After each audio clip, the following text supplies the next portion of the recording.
Добро утро, дечки. Добро утро. Добро утро. Ме слушате така? Добро утро. Да. Да. Добро, во ред. Како сте? Дали сте добри? Да. Да. Да. Супер. Вие сега што сте вклучени, бевте, како што ве гледам по имињата, бевте и минатиот час. Барем повеќето. Дали ја решававте задачата што ја оставивме така за размислување? Да. Чисто како предизвик. Да. Да? И ја решивте? Да. Да. Да? Добро. Ќе ја споделам сега и на документот, меѓутоа еве, ајде да видиме еден, па и уште некој ако има поразлично размислување, да ни споделите овде како сте ја решавале. Кој би сакал?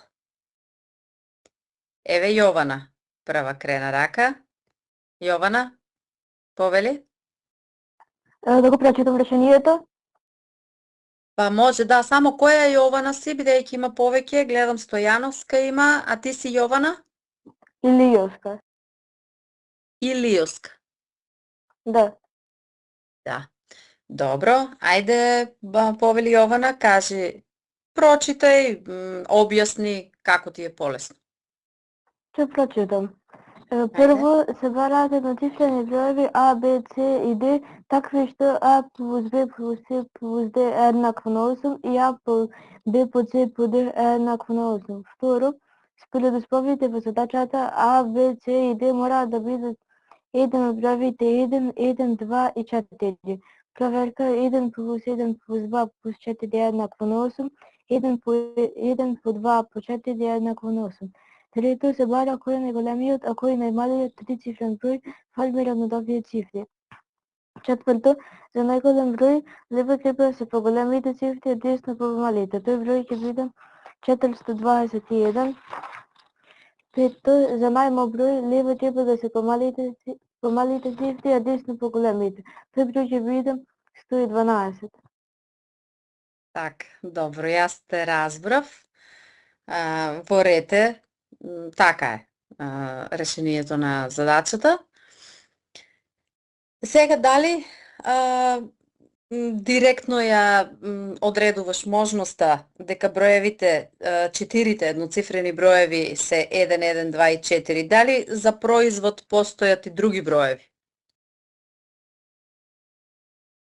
Тие понатаму секако се отфрлаат, бидејќи не одговараат на другиот услов од задачата, меѓутоа дали, еве, за почеток, имаше и друга идеја со некои други броеви? Или директно? За производ ми текна дека може да бидат 1, 1, 1 и 8, ама може да бидат за спир.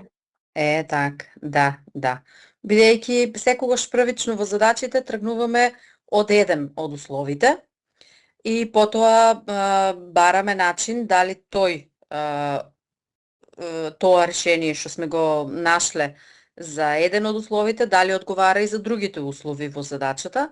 Меѓутоа овде, затоа чисто го спомнав, тоа не е решение, меѓутоа еве кога би почнале да размислуваме дека производ од 4 едноцифрени броеви може да биде со броевите што ги кажа и ти 1, 1, 2, 4, но производ може да биде и од 1, 1, 1, 8, бидејќи тие 4 броеви повторно прават производ 8, ама па од друга страна не одговараат за условот избирот да биде 8.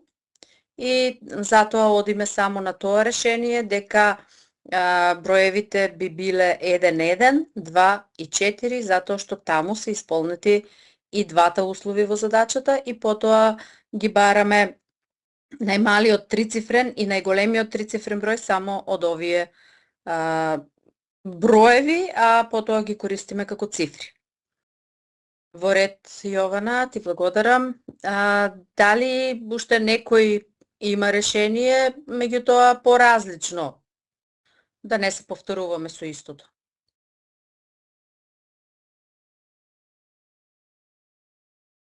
Добро. Добро. Веројатно и други решавале, само што можеби е истото решение, па еве, нели, да не го повторуваме. Сега ќе го споделам, ако имате да прашате нешто слободно. Инаку го споделувам документот со задачи. Во меѓувреме, ако некој сака да праша нешто, нека праша слободно.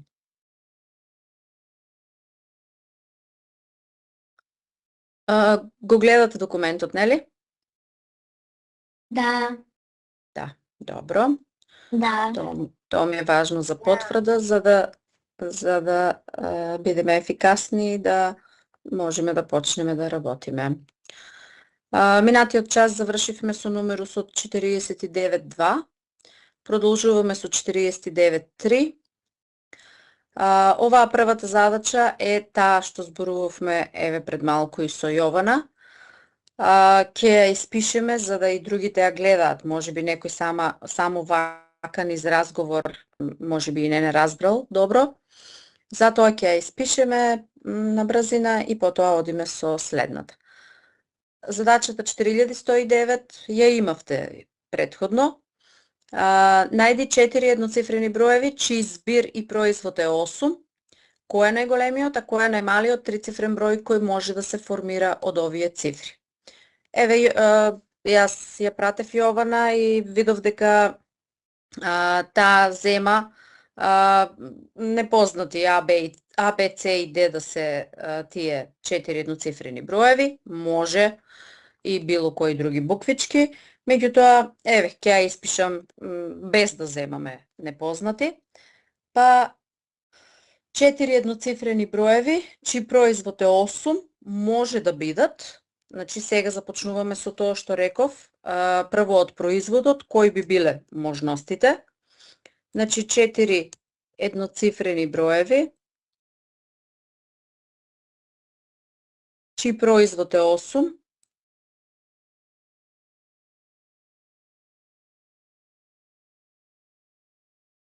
може да бидат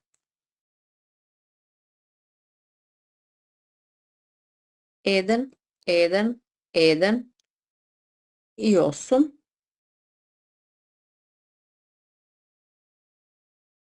или 1, 1, 2 и 4. Навистина, значи, кога ќе ги погледнеме, производот на овие 4 броеви изнесува 8. Бидејќи нивниот збир треба да е 8,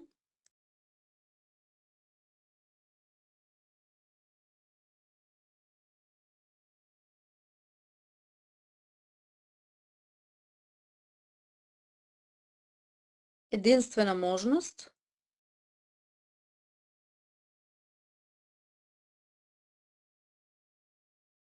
е само втората група броеви,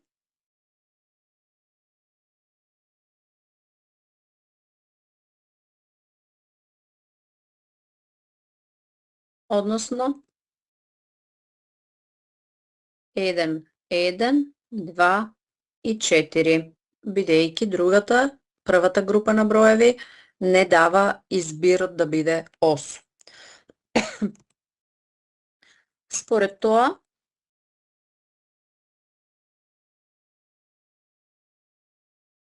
најмал трицифрен број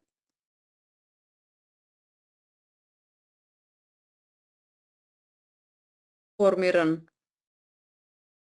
од овие цифри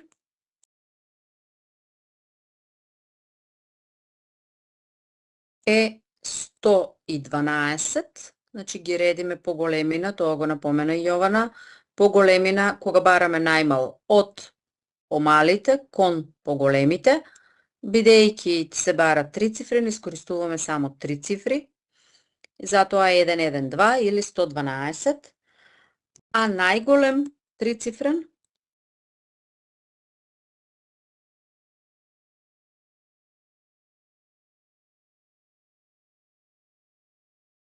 од овие цифри е 421 или 421.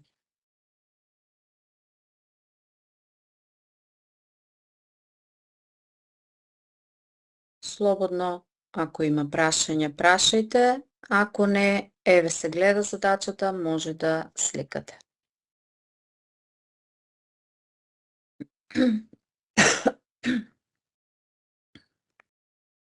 Дали е готово со сликањето? Да. Да. Да. Добро, поред. Одиме на следната, 4110.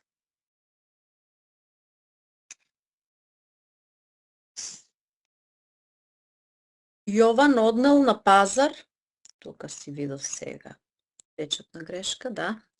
И значи Јован однел на пазар вкупно 850 килограми овошје, јаболка, круши и праски.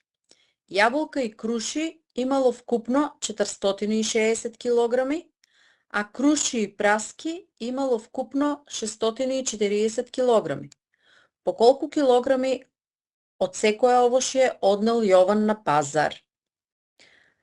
Па сега имаме доволно податоци во задачата, имаме вкупно колку овошје било од 3 вида, јаболки, круши и праски, па потоа имаме за јаболките и крушите колку се вкупно и крушите и праските заедно колку се вкупно. Ако од вкупната количина 850 килограми ја одземеме количината на јаболки и круши, тогаш ќе пресметаме колку имало вкупно праски. Тоа што останува се праските. Потоа, ако од вкупната количина ги одземеме крушите и праските, тоа што останува се јаболките. И на крај, значи веќе ќе ги имаме пресметано колку се праски, колку се јаболки, ќе ни останат само крушите, па можеме или од вкупната количина да ги одземеме јаболките и праските, па тоа што ќе остане ќе бидат крушите, или од условот дека јаболки и круши се вкупно 460, кога ќе ги одземеме од 460 јаболките, тоа што ќе остане се крушите. Имаме и трета можност кај крушите и праските, ако од 640 вкупно ги одземеме праските, повторно ќе ни остане податокот за круши. Така што последната можност за крушите останува, нели, од било кој услов, а за почеток започнуваме на тој начин, нели, дека од вкупната количина ги одземаме јаболките и крушите за да пресметаме колку се вкупно праски. Па еве тоа и да го запишеме. Ако од вкупната количина на овошје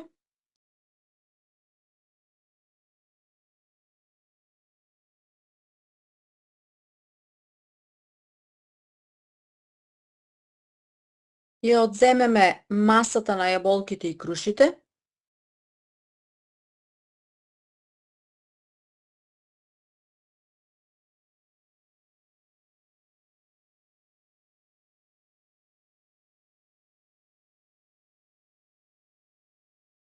ќе добиеме колку се праски.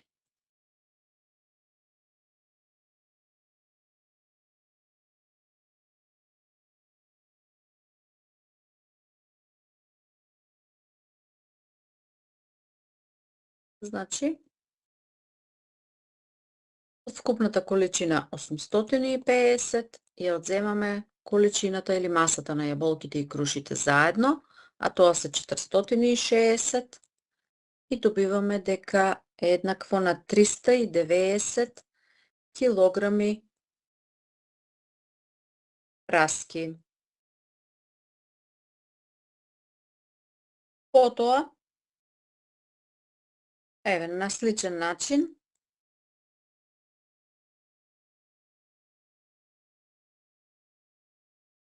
откако од купната количина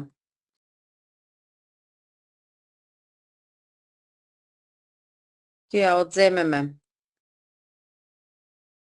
масата на круши и праски,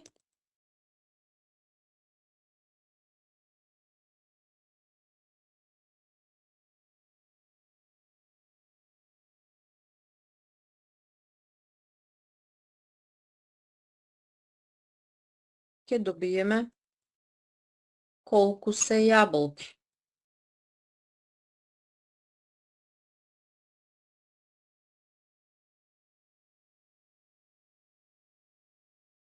Од вкупната количина 850 ги одземаме круши и праски се 640 и добиваме дека е еднакво на 210 килограми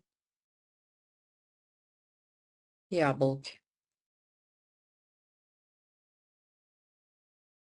Сега еве ќе го искористам условот дека јаболки и круши се 460, а јаболки се 210, па ќе ги добиеме крушите. Бидејќи јаболки и круши се 460 килограми,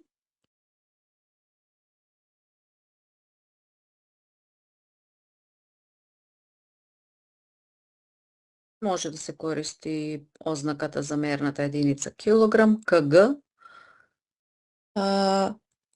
а јаболки се 210 килограми. Еве, на ово мислев. Следува дека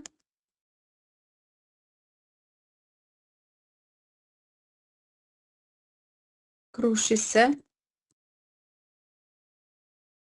460 минус јаболките 210 е еднакво на 250 килограми.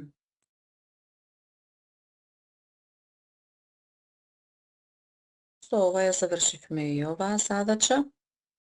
Сметам дека и не беше нешто тешка, само внимателно да се снаоѓаме во условите.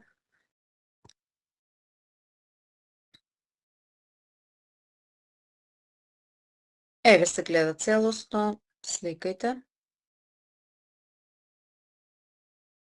Доколку имате потреба.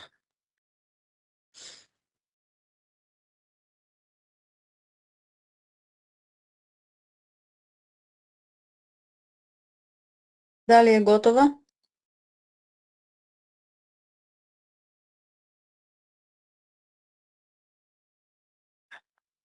Добро, веќе поминав на следната задача.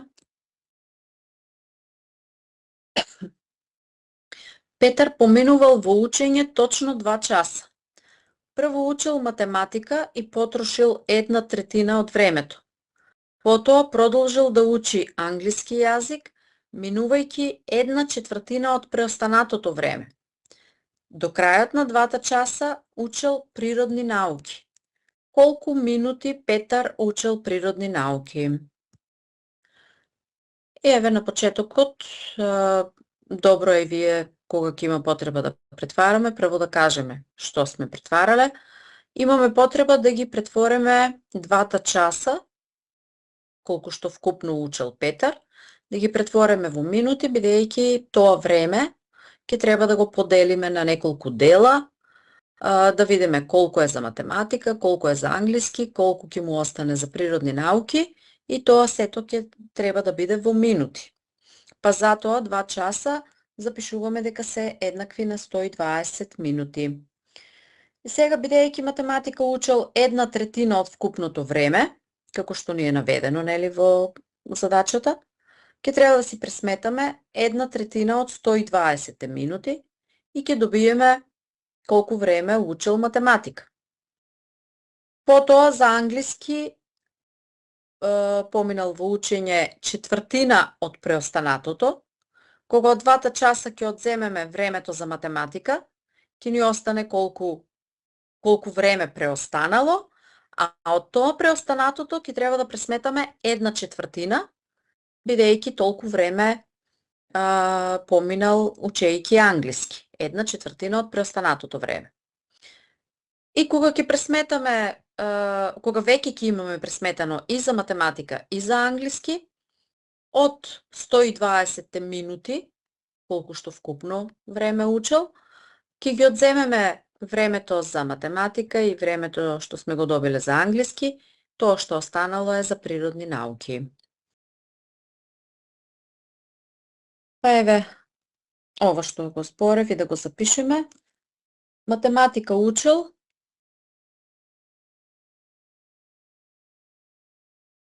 Една третина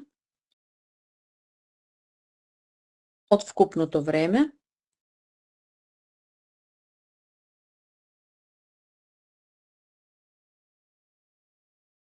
Односно,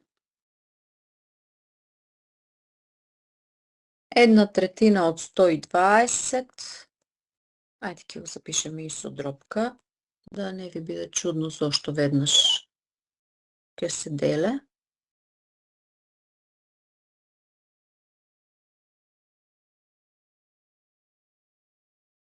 Значи, една третина од 120, рековме од, веднаш ќе го замениме со по.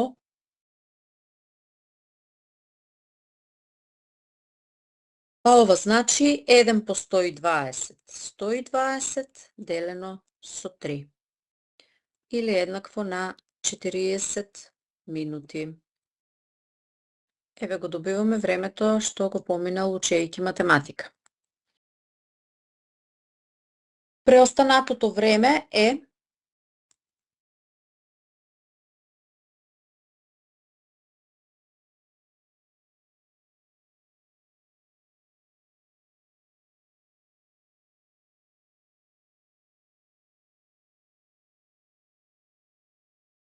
то и 20 минути минус ова време што го поминал за математика се 80 минути. Англиски учел.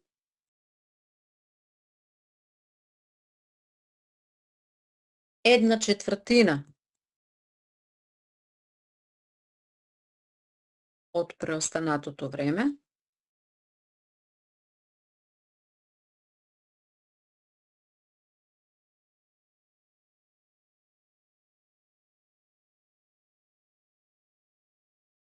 Односно,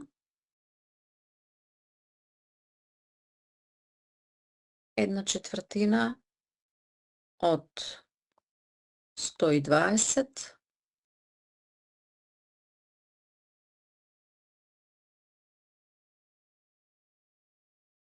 а тоа е еднакво на 120 делено со 4 или тоа е еднакво на 30 минути.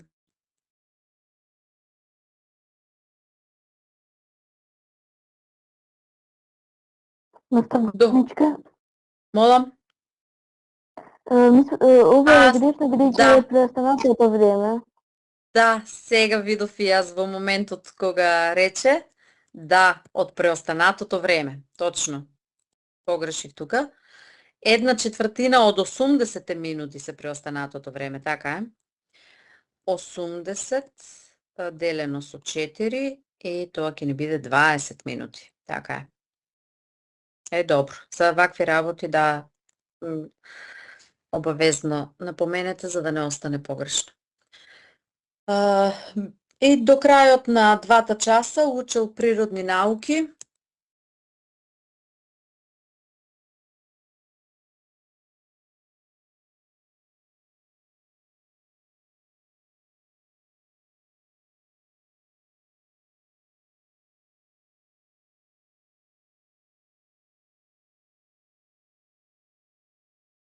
Односно, до крајот на 2 часа се 120 минути, од нив ги одземаме математика 40 минути плюс 20 минути за англиски и кога ова ќе го пресметаме, ќе добиеме 120 минус 60, а тоа е еднакво на 60 минути или еднакво на 1 час.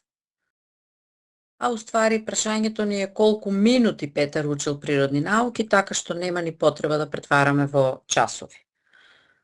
Доколку беше колку време Петар учил природни науки, може да го оставиме и како минути, и како часови, но бидејќи е нагласено дека треба во минути, остануваме тука дека 60 минути учел природни науки. Еве ја целосно задачата, може да ја сликате.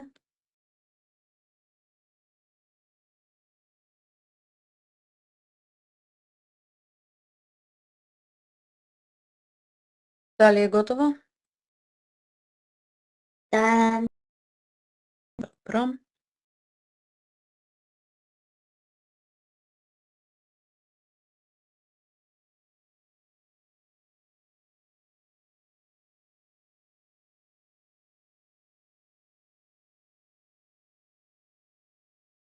Задачата 4112. Најди ги должините на страните на сите правоаголници кои имаат плоштина 36 см квадратни, а должината на нивните страни, изразени во сантиметри, се природни броеви. Кој од правоаголниците има најголем периметар, односно обиколка? Сега, ова што ни е дадено, што треба да го искористиме, е дека правоаголниците имаат плоштина 36 см квадратни и во продолжение дека нивните страни се изразени во сантиметри, се природни броеви. Ова секогаш, кога ќе го има во задача, треба да ве потсетува дека страните не можат да бидат дропки, не можат да бидат децимални броеви, што значи, за да плоштината биде 36 см квадратни, бараме само природни броеви што даваат производ 36. Бидејќи плоштината на секој правоаголник се пресметува како должина по ширина, па ако најдеме два броја кога ќе се помножат да дадат производ 36, тоа ќе значи дека едниот број е должината, другиот број од тој производ е ширината. Па затоа и за почеток така тргнуваме со задачата, ги бараме сите парови од броеви, чиј што производ е 36. И понатаму, со помош на таквите страни што ќе ги одредиме, ќе треба да пресметаме нивните периметри, штом ги имаме страните, нели? Ќе можеме да пресметаме периметар, од тие правоаголници на кои што веќе ќе им биде пресметан периметарот, ќе кажеме кој има најголем периметар, бидејќи тоа ни е конечното барање во задачата. Сега, од тоа што плоштината на правоаголникот треба да биде 36 см квадратни,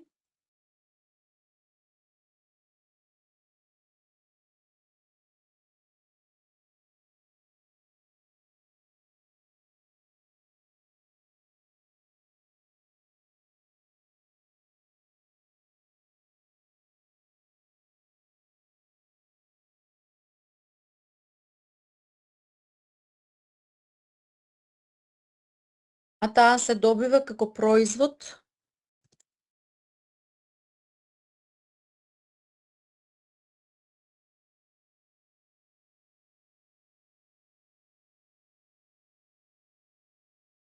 од должината и ширината на правоаголникот,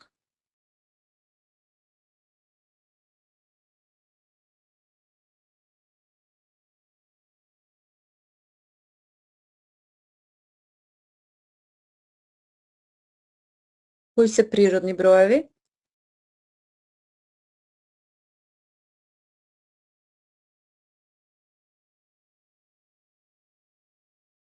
добиваме дека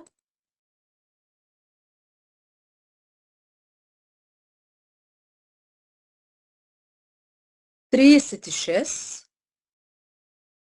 е еднаков на, еве еден производ, 1 по 36, че тоа е еден пар од броеви, што даваат производ 36.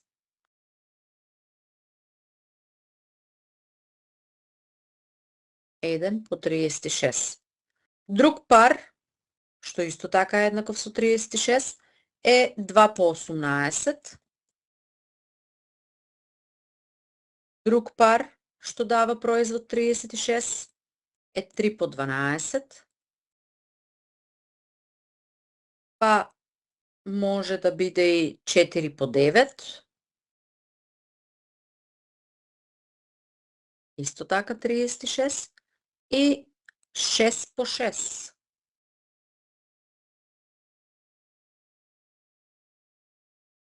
Кој што еве уште сега ќе ја напоменам. Понатаму во разгледувањето на случаите за правоаголник, последната можност страните да бидат 6 и 6, нема да ја разгледуваме, бидејќи во тој случај, ако и должината е 6 и ширината е 6, тоа веќе не е правоаголник, туку со еднакви страни, иста должина, иста ширина, тоа ќе биде квадрат. Затоа ќе го запишеме и тоа. Меѓутоа, еве да напоменам дека од овие можности што ги запишавме како парови од броеви, чиј производ е 36, ќе имаме само 4 такви правоаголници. Ова значи дека страните на правоаголникот може да бидат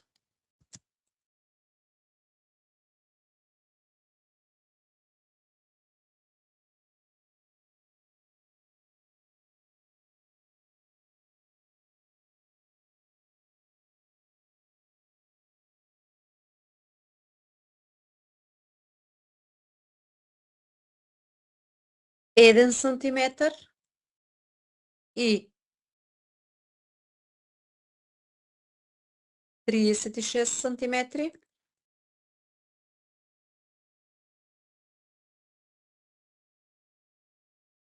па периметарот L ќе биде еднаков на 2 по 1 плюс 2 по 36. 2 пати по должината плюс 2 пати по ширината.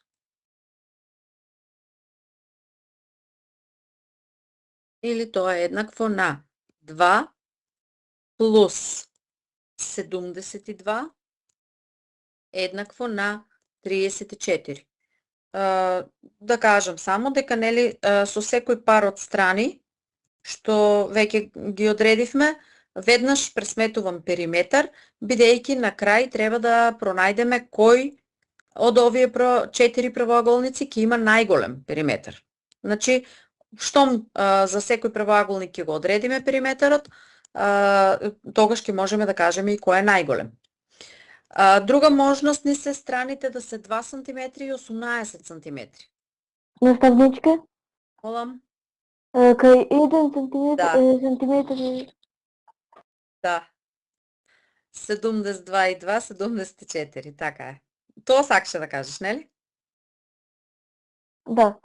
Да, добро. Веднаш приметив, ама тоа е нешто печатна грешка, нешто така. Значи, фала ти, Јована.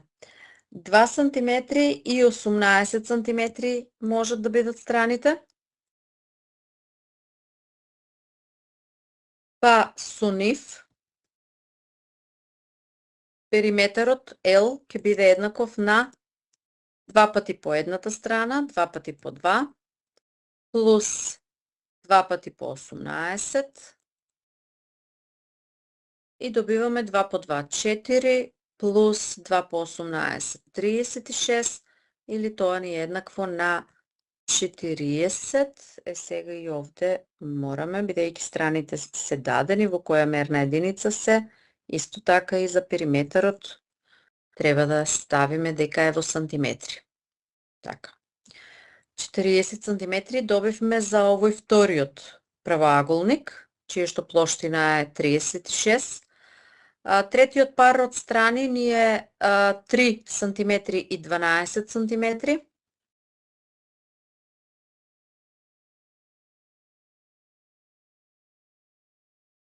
Па L би бил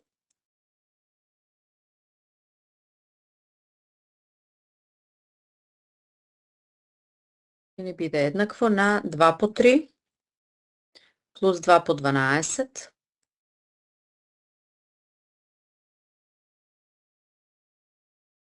или тоа е еднакво 2 по 3 6 плюс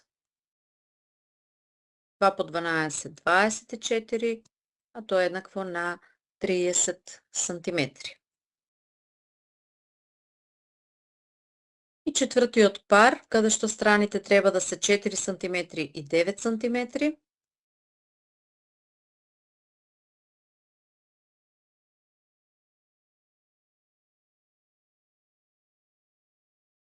Овде периметарот ќе ни биде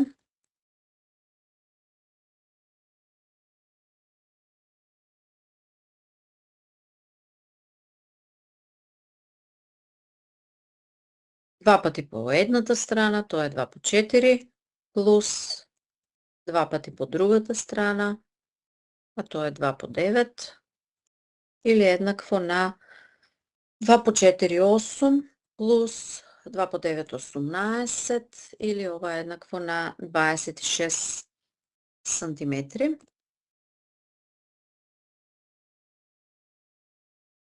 Еве овде ќе запишеме дека последниот пар не го разгледуваме.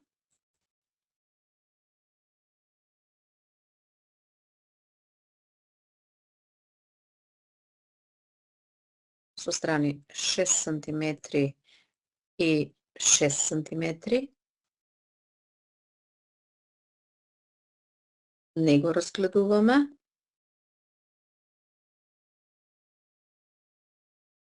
Бидејќи со вакви страни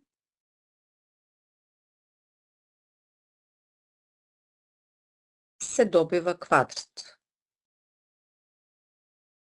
Не образложував многу, ама сметам дека е јасно.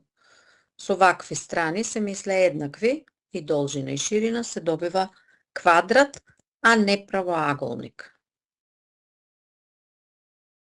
Сега и квадратот е еден вид на правоаголник, ама кога веќе ни е нагласено, бараме стриктно правоаголник. Најголем периметар има, ако ги погледнеме сега периметрите, со најголем периметар е правоаголникот со страни 1 см и 36 см, бидејќи таму периметарот пресметавме дека е 74, сите други периметри се помали од него. Затоа еве дополнуваме.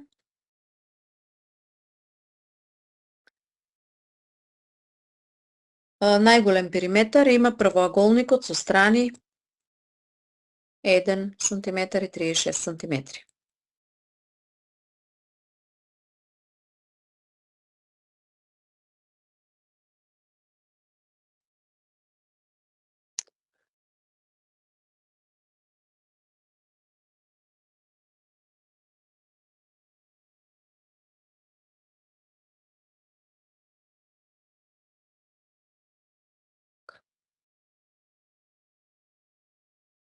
Кажете ми, дали е јасна задачата? Да. Добро. Да. Супер. Да.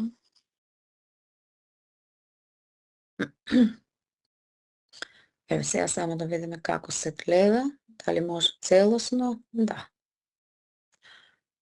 Еве се гледа и задачата и решението, може да сликате.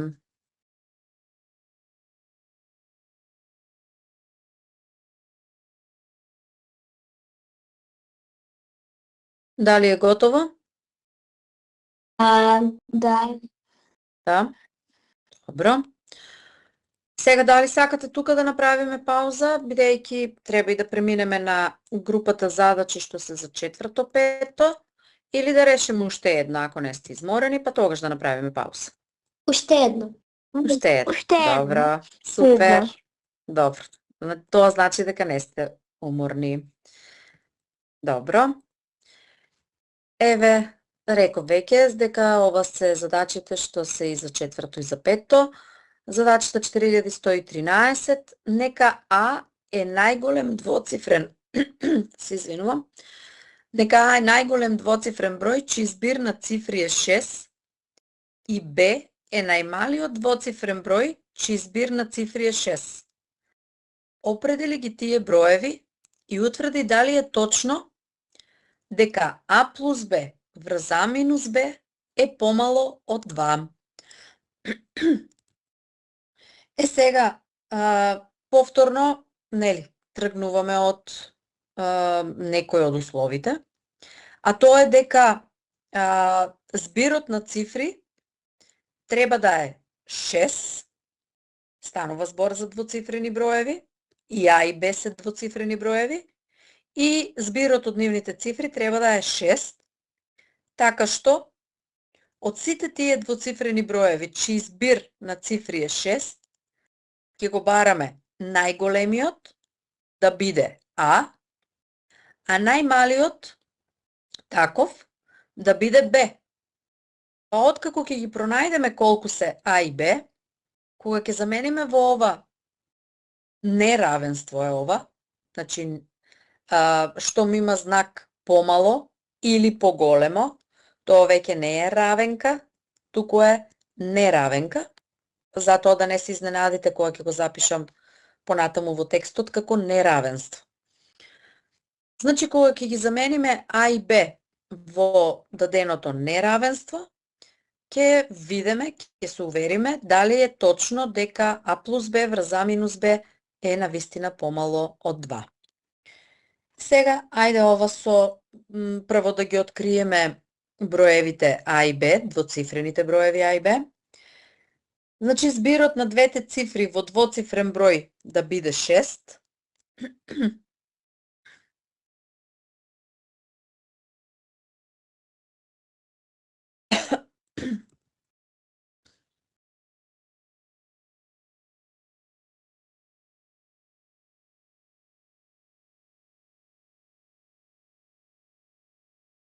во двоцифрен број да биде 6, ќе може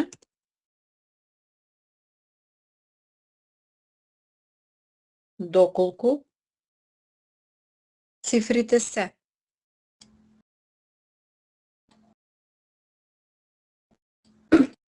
6 и 0, од овие две цифри ќе се направи збир 6. Понатаму 5 и 1,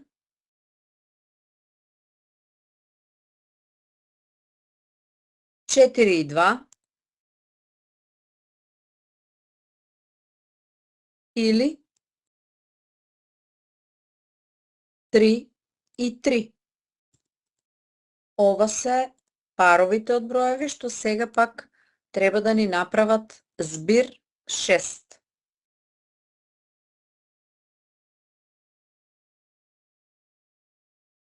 Па од овие парови на броеви, нели секако ги разгледуваме и обратно, ние сега само ги наведуваме кои се паровите од цифри.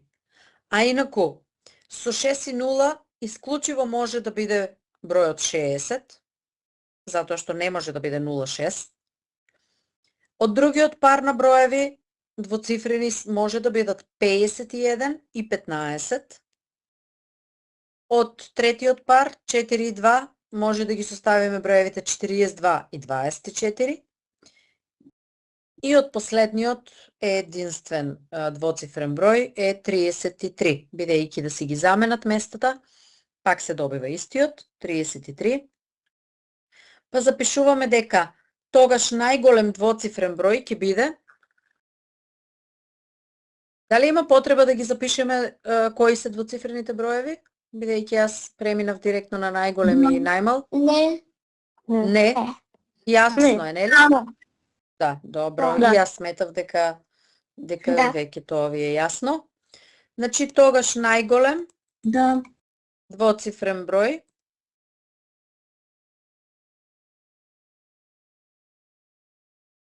е 60, односно А е еднакво на 6, бидејќи бројот А е најголемиот двоцифрен број, чиј збир на цифри е 6. А најмал двоцифрен број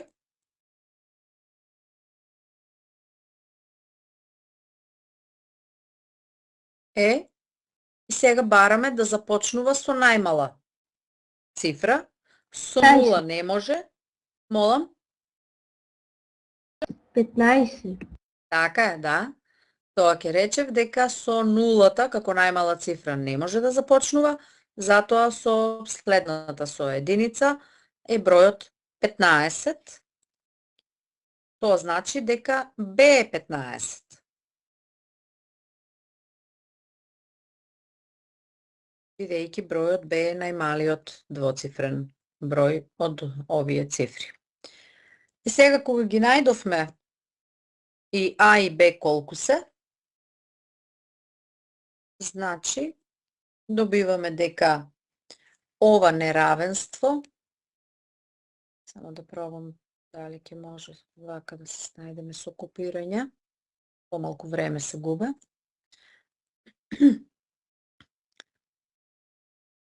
А плюс Б е помало од 2. Да потврдиме дали навистина е помало од 2, откако ќе ги заменеме наместо А 60 плюс наместо Б 15, исто и доле во именител, наместо А 60 минус наместо Б 15, повторно нели ставаме дека треба да е помало од 2. Добиваме горе во бројител 60 плюс 15 е 75, доле во именител 60 минус 15 е 45. Дали вака кога ја гледате дропката со овие поголеми броеви, да речеме, ви е јасно дали тоа е помалку од 2? Што мислите? Не. Не е помалку од 2? Не. Не. А зошто мислите дека не е помалку? Ајде ќе ја скратеме прво. Кога броевите 75 и 45 ќе се скратат, а кратењето на дропки сме зборувале значи делење со еден ист број, односно и броителот и именителот да ги поделеме со ист број. Овде имаме повеќе можности, можеме да поделеме со 5, можеме да поделеме со 3, но можеме и директно да поделеме со 15, тогаш ќе ја скратеме дропката, па еве пак ќе размислиме дали може или не да биде помалку од 2. По кратењето, еве ќе наведам дека сме извршиле кратење, по кратењето со 15 добиваме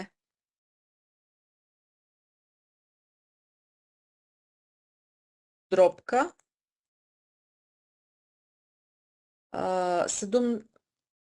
еве пак да искористам дропката, 75 откако ќе го скратеме со 15 ќе добиеме 5,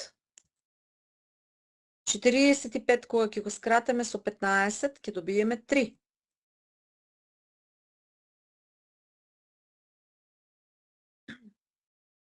Еве овде ја добиваме дропката.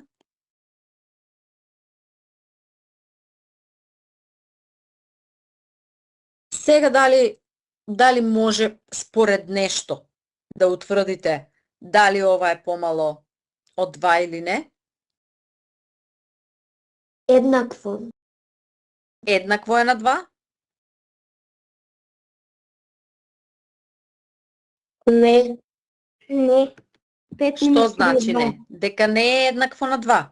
Така ли? А Да. дали е помало од Да. 2? Како што се бара? 5 не е еднакво на 2. Не слушнав?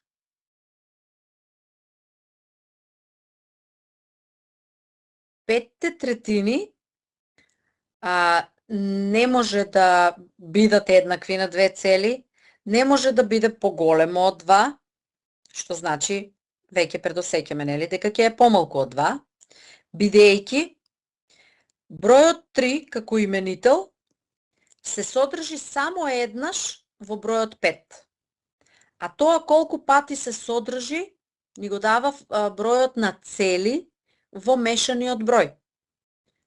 Односно, 5 третини претворени во мешан број ни даваат 1,2 третини, бидејќи едното цело има 3 третини и уште колку до 5 третини? Уште 2 третини. Штом оваа дробка што погоре ја пронајдовме 75/45 и ја скративме, добивме дека таа всушност е 5 третини, тоа претворено во мешан број каде што се гледаат целите и гледаме дека е 1 и нешто малку, а тоа се 2 третини. Штом е 1 и нешто малку делче, тоа е помалку од 2. Што значи, докажавме дека е точно, тоа се бараше, утврди дали е точно, ова неравенство, дека дробката добиена од броевите А и Б е помала од 2. Значи, само да видиме како да го допишеме ова. Пократењето со 15 ја добиваме дробката 5 третини, која што е еднаква на 1,2 третини, а тоа е помало од 2.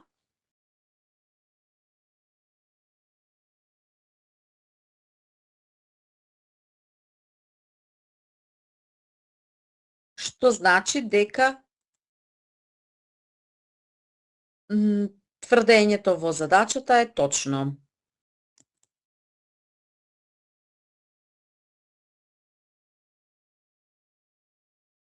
Даденото неравенство е точно. Така, еве. Појасно, а пократко би било вака. Што значи дека даденото неравенство е точно. Еве, може веќе да, само момент, може да сликате. Ќе ја оставам задачата, ќе се гледа и еве ќе направиме пауза до 11 часот. Во 11 продолжуваме со другите задачи.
Дечки, ме слушате се?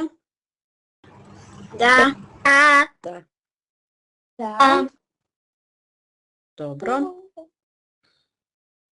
Еве е задачата следна. 4000, само малку, 4114. Да.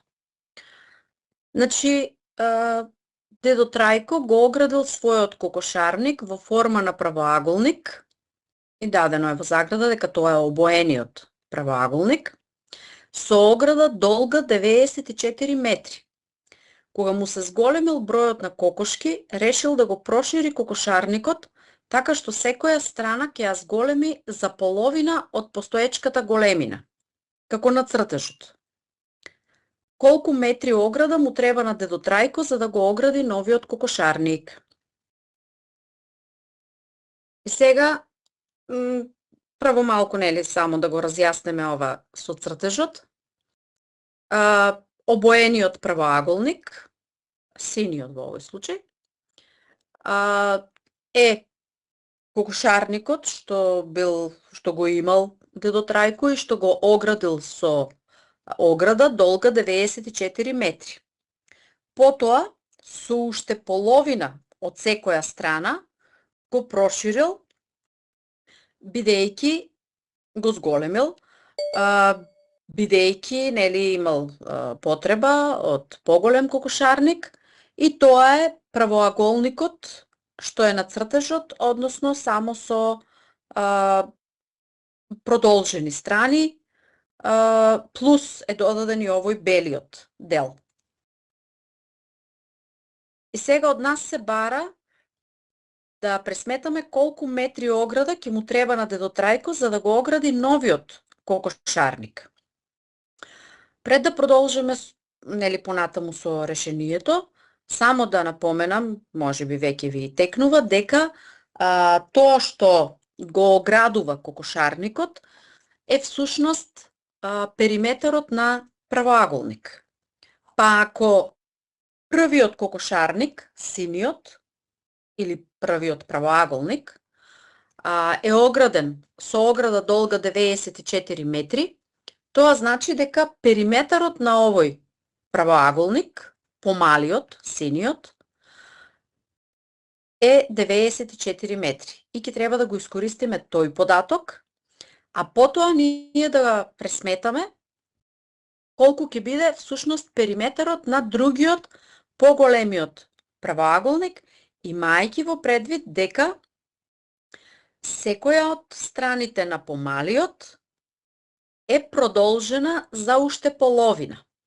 И тоа ни е податок плюс, што исто така треба да го имаме во предвид. Сега во продолжение ќе го погледнете. Затоа тука малку се задржав, бидејќи ќе преминеме на следниот цртеж кој што нормално е добиен од претходниот. И во овој цртеж што сега го гледаме, представено е и во текстот дека со X ја означуваме половината од едната страна на обоениот правоаголник. Тоа е страната што, нели, обично ја викаме должина. Па штом со X е означена половината, тогаш целата страна содржи два такви X, а продолжението е уште едно такво X, бидејќи е продолжена за половина. А со Y е означена и на цртежот, и понатаму ќе го користиме во решението. Со Y значи е означена половината од другата страна на обоениот правоаголник, помалата страна, која што, нели, обично ја викаме ширина. Па ако едната, односно половината е Y, целата таа должина содржи 2Y и е продолжена за уште половина, тоа е веќе третото Y. Само да напоменам тука, кај X горе се гледаат трите X убаво, дека двата се на самата страна на обоениот правоаголник и уште едно x до нив, тоа е продолжението. А кај y, еве, не можев да додадам тука горе, дека треба да има уште по едно такво y, за да гледате дека и тие се вкупно 3. Вие кога би си ја цртале кај вас во тетратките, може тука да имате во предвид да си додадете над двата y што ги гледате, уште по едно тоа делче, односно половинката од страната што не е обележано.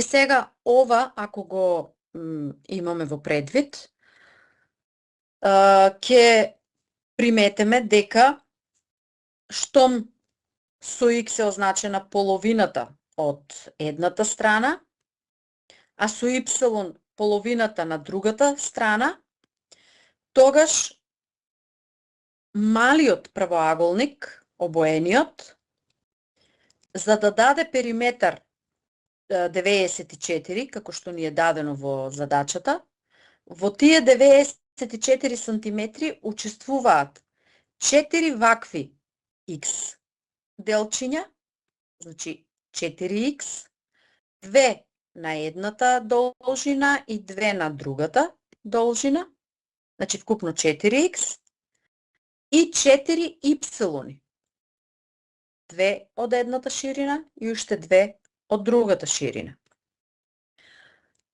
Со тоа ќе искористиме понатаму, сега треба да го допишам ова за да не зборуваме вака на памет, кога ќе го искористиме тоа дека 4x плюс 4y е еднакво на 94, периметарот на малиот, на обоениот правоаголник, тогаш ќе продолжиме да го досметаме и периметарот на поголемиот правоаголник, каде што, еве ќе кажам, потоа ќе го запишеме, дека во тој поголемиот пак учествуваат 6 делчиња x, 3 на едната страна и 3 на спротивната, и 6 делчиња y, 3 на едната ширина и уште 3 на другата ширина.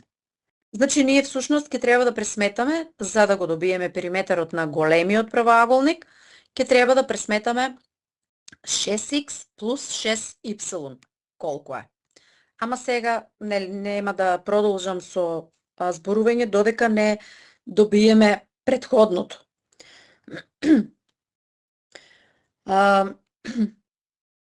Само да видам горе, само запишавме дека со x се означени и со y.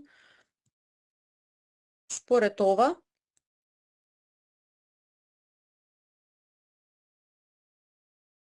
имаме дека 4x плюс 4y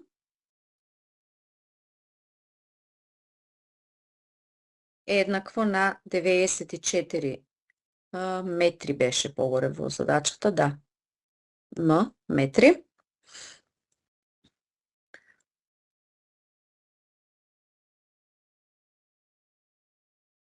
А за новиот кокошарник единица.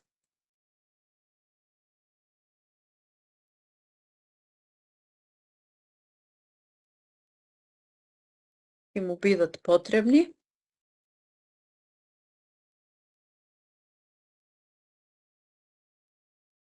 6x плюс 6y.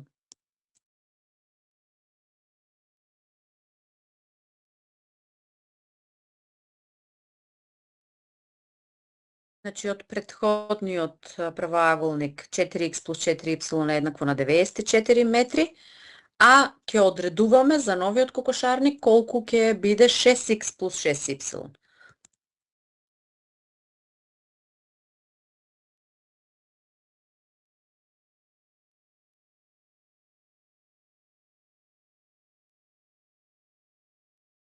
Па 6x плюс 6y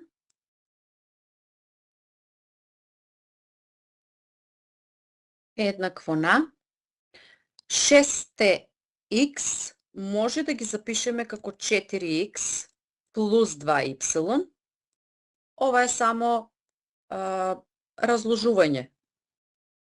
Грешка. Така, значи за 6х само го запишав како 4х плюс 2х, за да го искористам ова со 4х и 4y што го имаме погоре. Како што 6х се 4х плюс 2х, истото го правиме и за 6y, го запишуваме како 4y плюс 2y.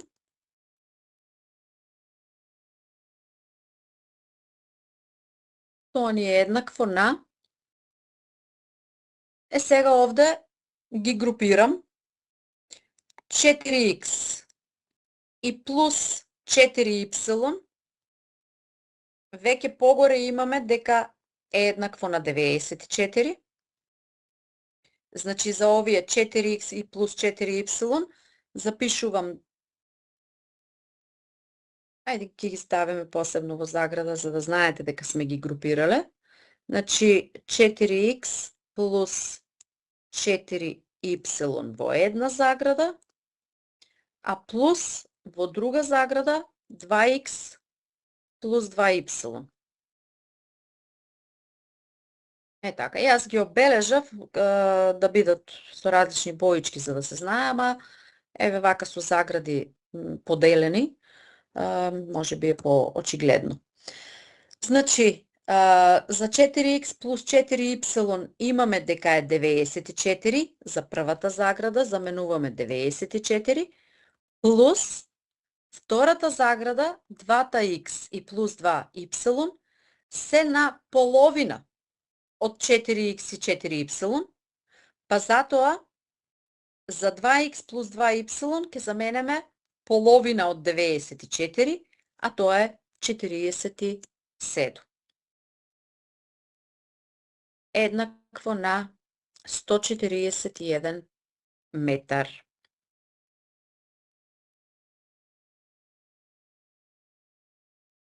Исто тоа пресметавме дека за новиот кокошарник, кој што ние испоред цртежот, според ознаките, го представивме дека во себе содржи 6 делчиња x и плюс 6y, па тоа го искористивме за да пресметаме претходниот кокошарник 94, плюс уште половина од него, тоа е 47, и добиваме дека за новиот кокошарник вкупно е потребно 141 метар ограда. Сега оваа задача, бидејќи има и цртежи, ќе треба на 2 пати да ја сликнете.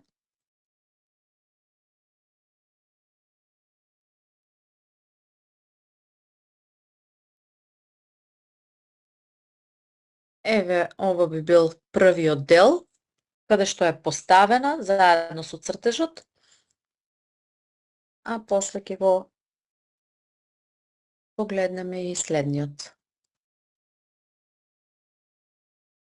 Може и наредниот дел од задачата, решението?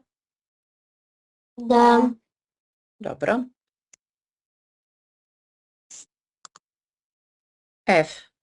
Ова би било комплетно решение.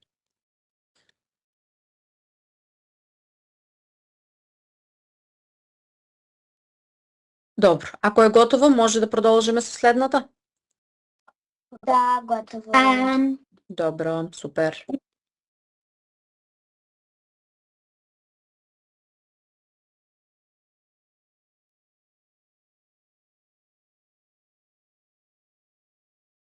Значи, задачата 4115.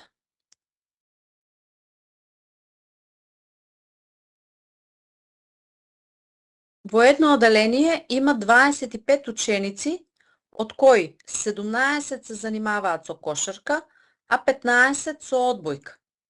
Колку од учениците се занимаваат и со кошарка и со одбојка? Сега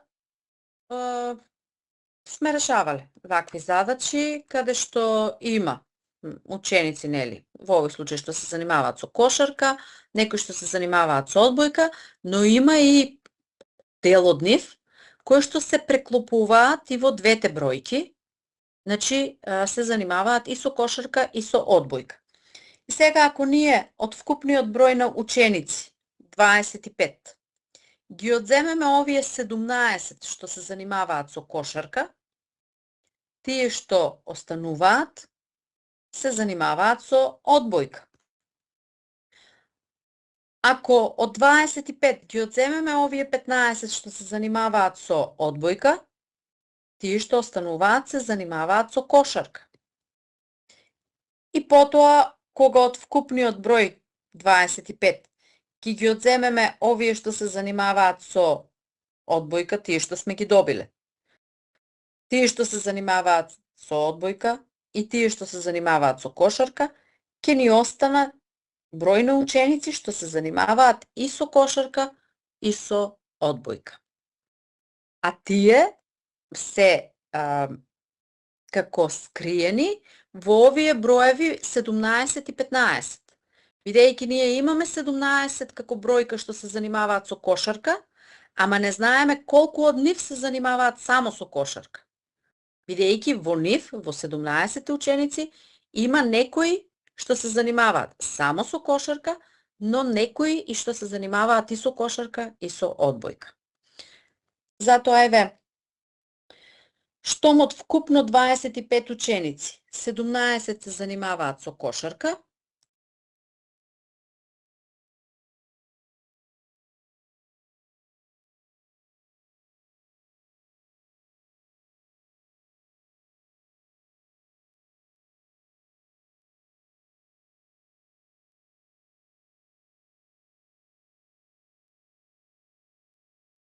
ќе следува дека 25 минус 17 е еднакво на 8 ученици се занимаваат со одбојка.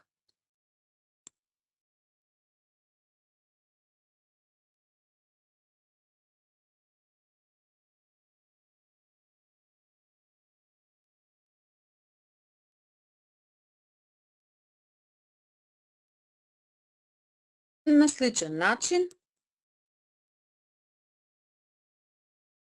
пресметуваме дека 25 вкупниот број минус 15 што се занимаваат со одбојка е еднакво на 10 ученици се занимаваат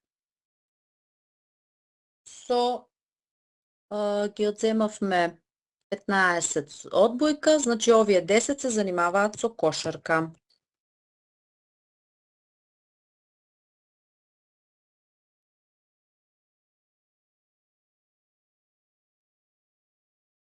Бидејќи се вкупно 25 ученици,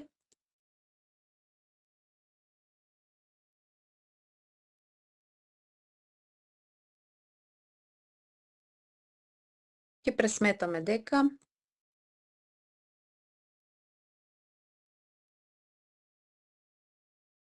од 5 ги одземаме овие 8 што ги добивме за одбојка и плюс 10 за кошарка, или добиваме 25 минус 18, а тоа е еднакво на 7 ученици што се занимаваат и со кошарка и со одбојка. Значи, тие се тие што се преклопуваат во броевите што се дадени 17 и 15. Значи, 7 ученици што се занимаваат и со кошарка и со одбојка. Представиш ја, кај мене го однема документот. А што гледаш моментално кај тебе на екран? Имињата. Дали кај другите се гледа документот? Да. Да. Тогаш ќе мора, кој беше тоа? Дарија рече? Ќе мора да исклучиш и пак да вклучиш. Штом кај другите се гледа, нешто кај тебе имало некој прекин, веројатно со интернет. во ред. Ќе можеш да средеш? Да. Добро. Па кажи баш дали е во ред.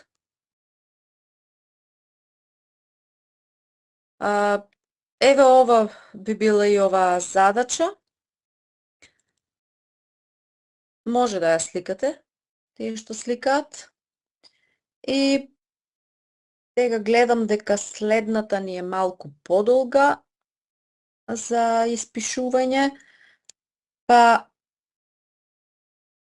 дали е готово со сликањето, за да поминам на следната задача? Да. Да, готово е. Дарија, дали кај тебе е во ред со екранот? Се гледа сега? Да. Да, добро. Да. Супер. Тогаш, ајде да ја погледнеме следната, ама сметам дека нема да имаме време за целосно да ја решиме. Па, може пак, како и минатиот пат, да ја оставиме за размислување. Може ли така? Дали ви е тоа така како предизвик да пробате да размислувате? Да. Да? Добро. Не. Не? Добро, тогаш не размислувајте. Ние секако ќе ја решиме нареден час, доколку некој не успе, не може сам. Меѓутоа, еве, за тие што сакаат да се обидат, а со оваа задача веќе сега гледам дека сме го завршиле и тој нумерус. Па може оваа да си ја така, сликајте ја сега. Ако сакате кратко 2 минутки, имаме можност да си ја препишете. И со тоа овде ќе завршиме, бидејќи малку е подолго решението за испишување. Не кој знае колку, ама сепак подолго од другите. Па затоа еве да не ве задржам повеќе, а и истовремено и пето оделение веќе се вклучуваат, ќе треба и тие да чекаат. Дали ја сликате, дали ја пишувате задачата, за да знам колку време ви е потребно да ја оставам? Има ли потреба уште да стои задачата? Не. Не? Добро. Добро. Тогаш еве, оставам на вас, ќе ја имате задачата, кој има време и сака, нека размисли, нека проба да ја реши, ние секако ќе продолжиме следниот час со неа. А тука ќе завршиме и се слушаме следната сабота, повторно во 10 часот. До гледање. До гледање. До гледање. Ајде, поздрав на сите. До гледање.